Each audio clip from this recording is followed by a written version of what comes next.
אני רוצה עכשיו לדבר על צבעים. בואו נדבר על הצבעים. אנחנו מכירים את הצבע מה-Properties Field, שאנחנו יכולים לבחור איזה צבע שאנחנו רוצים. בואו נראה איך אנחנו יכולים לעשות את זה קצת יותר מורכב. בשביל זה אני אפתח את החלונות. יש כמה חלונות שקשורים לצבע.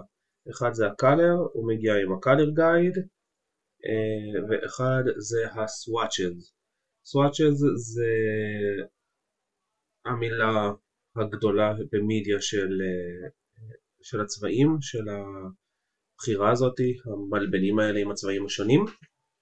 יש פה כל מיני אופציות מעניינות. הרגילה כמו שאנחנו מכירים אותם זה ה-Solid Color, לפני זה ראינו גם את ה-Gradient, G אם אתם זוכרים.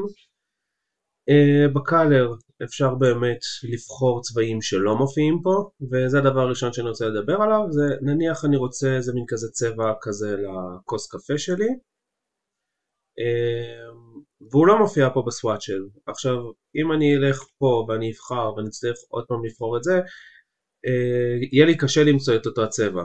עכשיו יש לי אופציה אחת שזה קיצור הדרך I בשביל לדגום את הצבע, אבל נניח אני רוצה שהצבע יהיה שמור לי גם לפרויקטים עתידיים או גם להמשך, שאני לא אצטרך קודם לעשות כל פעם את הבחירת צבע. יש אופציה להוסיף צבע. פה למטה יש את האייקון של הפלוס, לוחצים פלוס, נותנים לזה צבע, נגיד קפה, ואתם רואים יש לי את הצבע שמור כאן בסוואצ'ס שלי.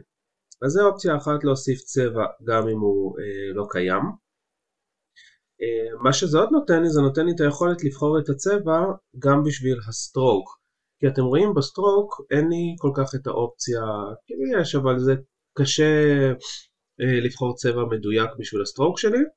ברגע שזה שמור לי, אני יכול ללכת לפה ופשוט לבחור את הצבע שבחרתי ולהיות בטוח שהוא יהיה מופיע כאן. חוץ מאשר צבעים שאני יכול לבחור לעצמי ליצור ולהוסיף, אני יכול גם להסתכל על הספרייה. זה הבסיס שאדובי נותן לי. לאדובי יש גם ספרייה קטנה, זה נראה כמו האייקון הקטן פה, שהוא נותן לנו כל מיני אוספים של צבעים מאוד נחמדים. הוא נותן איזה שמות שיהיה קל יותר נגיד לדמיין מה זה יהיה. קיטסטאף יהיה משהו יותר וייברנט ובוהק. nature יהיה משהו נגיד נעים יותר, flowers. וברגע שאני פותח, אתם רואים זה פותח לי פה עוד swatches, עוד סוגים של צבעים שאני יכול לבחור מתוכם. אם אני לחץ על התיקייה זה יוסיף לי את הצבעים לשימוש הרגיל שלי, ואז אני יכול לסגור את זה. אז זה יכול להיות אופציה נחמדה להוסיף דברים. הדבר הבא שיש בצבעים זה הנושא של patterns, דפוסים. אז יש את הדפוסים שהוא נותן לי, הנה כמו הפרחים האלה פה.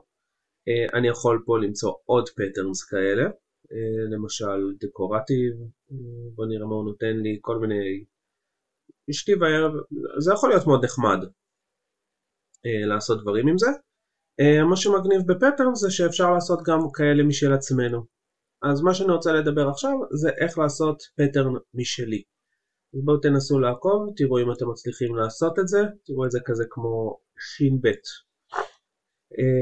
דבר ראשון אנחנו רוצים מרובע שיתחום לנו את הפטרן, אפשר לבחור איזה צבע שאנחנו רוצים. בואו נעשה את המרובע שלנו באיזה, הנה ורדרד כזה, בואו נעשה דפוס ילדותי. ואני רוצה שבדפוס שלי יהיה כזה כוכבים, בוא נגיד כוכבים צהובים יותר. אני רוצה שזה יהיה רך יותר, אז בואו נשנה את הקודקודים, הנה שיהיה כזה כוכבים רכים ונעימים, נעשה כל מיני. ובואו נעשה נגיד חצאי ירח. את החצי ירח אני אעשה, בואו נעשה אותו בצבע חלחל כזה. עכשיו איך אנחנו חוצים את העיגול הזה? יש לנו כמה דרכים. בואו נשתמש בכלי שאנחנו מכירים, ב-Pathfinder. אני הולך פה Windows, Pathfinder, בוא נמצא, אני בוחר אותו וחותך אותם, ואז רואים נוצר לי מכזה תמונה של ירח. בואו נעשה ירח הזה, נראה לי השלוש כוכבים לידו, זה נחמד. והנה יש לי פה דפוס מגניב שאני רוצה לעשות. אז איך עושים את הדפוס הזה? כמו שלמדנו בפרק על שכבות, תוחמים את כולם בגרופ, עושים קונטרול G.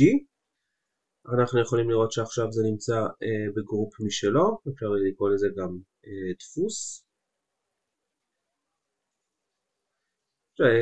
אולי בשביל שזה לא יבלבל אותנו אפילו אני אשים את זה כזה בלייר משלו, שנקרא לו pattern. אז יש לי את הדפוס הזה, אני יכול ללכת לסוואצ'רס ולגרור את זה לפה. עכשיו אתם רואים זה נותן לי מין כזה אייקון של נקודותיים ופלוס, ברגע שאני בוחר אתם רואים זה נוסף לי לכאן, מאוד מגניב. עכשיו אני יכול לבחור את הכוס קפה שלי ולתת לה את הדפוס הזה, מאוד נחמד, נכון?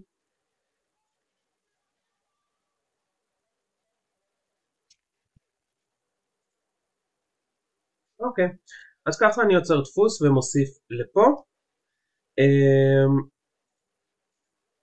בואו נסתכל רגע ב-colors, אם יש לי משהו להוסיף על זה. פה אני יכול לבחור פשוט איזה צבע שאני רוצה. color guide נותן לי כזה מאותו הצבע, נגיד אם אני אבחר את זה, אתם רואים זה נותן לי מהכהה יותר לבהיר יותר שלו, הוא עוזר לי כזה להתמצא בצבעים.